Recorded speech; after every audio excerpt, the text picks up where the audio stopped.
അല്ല, തിരഞ്ഞെടുപ്പ് കാലമായാലും തിരഞ്ഞെടുപ്പ് ഇല്ലാത്ത കാലത്തായാലും പയ്യാമ്പലത്ത്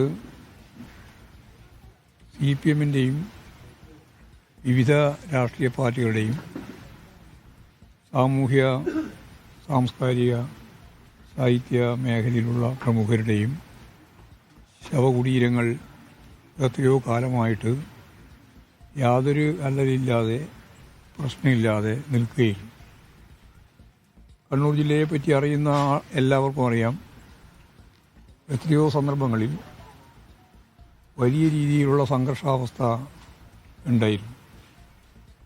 ആ കാലങ്ങളിലൊന്നും ശവകുടീരങ്ങൾക്ക് നേരെ ഒരു തരത്തിലുള്ള കടന്നാക്രമവും കാടത്തപരമായ സമീപനവും ഉണ്ടായിട്ടില്ല. എന്നാൽ ഇപ്പോഴുണ്ടായിട്ടുള്ള സംഭവം വളരെ ഗൗരവപൂർണമായ അന്വേഷണത്തിന് വിധേയപ്പെടുത്തേണ്ടിയിരിക്കുകയാണ്. പാർലമെൻറ്റ് തിരഞ്ഞെടുപ്പ് നടന്നുന്ന ഈ പ്രത്യേക രാഷ്ട്രീയ സാഹചര്യം കൂടി ഗൗരവപൂർവം പരിഗണിക്കേണ്ടതായിട്ടുണ്ട്. ഇടതുപക്ഷ ജനാധിപത്യ മുന്നണി ഉജ്ജ്വലമായ മുന്നേറ്റം നടത്തിക്കൊണ്ടിരിക്കുന്ന ഈ സന്ദർഭത്തിൽ രാഷ്ട്രീയമായ കാര്യങ്ങളിൽ നിന്ന് ശ്രദ്ധ മാറ്റി തെറ്റായ ദിശയിലേക്ക് ജനങ്ങളുടെ ശ്രദ്ധ എത്തിക്കുന്നതിന് വേണ്ടിയുള്ള ഗൂഢാലോചന ഉൾപ്പെടെ ഇതിൻ്റെ പിന്നിലുണ്ടോ എന്ന കാര്യം ഗൗരവപൂർവം അന്വേഷിക്കണം. അന്വേഷിച്ച് കുറ്റവാളികളെ നിയമത്തിൻ്റെ മുമ്പിൽ കൊണ്ടുവരാനാവണം. യഥാർത്ഥത്തിൽ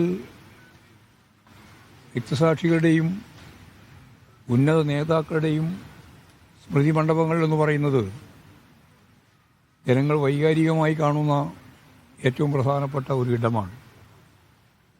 അതിൻ്റെ മേലെ കടന്നാക്രമണം നടത്തുന്നു എന്ന് വന്നാൽ അതുണ്ടാക്കുന്ന പ്രത്യാഘാതം വളരെ വലുതായിരിക്കുമെന്ന് സാധാരണ രീതിയിൽ കാര്യങ്ങൾ മനസ്സിലാക്കുന്നവർക്കെല്ലാം അറിയാം. ഇവിടെ വേറൊരു ദിശയിലേക്ക് കാര്യങ്ങൾ നീങ്ങാതെ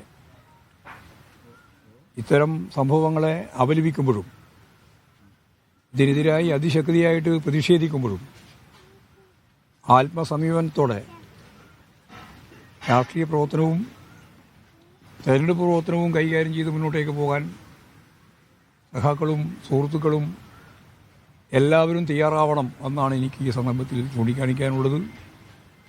ഒരു പ്രകോപനത്തിനും വിധേയമാവാതെ നമ്മുടെ രാഷ്ട്രീയ ലക്ഷ്യം നേടുന്നതിന് വേണ്ടിയുള്ള പ്രവർത്തനത്തിൽ ത്യാഗപൂർണമായ പ്രവർത്തനങ്ങളിൽ ഏർപ്പെട്ടുകൊണ്ടിരിക്കുന്ന മുഴുവൻ സഖാക്കളും സുഹൃത്തുക്കളും തുടർന്നും മുമ്പോട്ടേക്ക് പോകാനും ഇത്തരത്തിലുള്ള എല്ലാ കോപ്രായങ്ങളെയും തെറ്റായ നിലപാടുകളെയും പ്രതിഷേധിക്കുക, ജനങ്ങൾ അണിനിരന്നുകൊണ്ട് തന്നെ പ്രതിഷേധിക്കുക, ഒപ്പം ആത്മസംയമനത്തോടുകൂടി മുമ്പോട്ടേക്ക് പോവുക, ഇടതുപക്ഷ ജനാധിപത്യ മുന്നണിയുടെ വിജയം സുനിശ്ചിതമാക്കുന്നതിന് വേണ്ടിയുള്ള പ്രവർത്തനത്തിൽ മുന്നേറുക എന്ന് തന്നെയാണ് ഇത് സംബന്ധിച്ച് ചൂണ്ടിക്കാണിക്കാനുള്ളത്.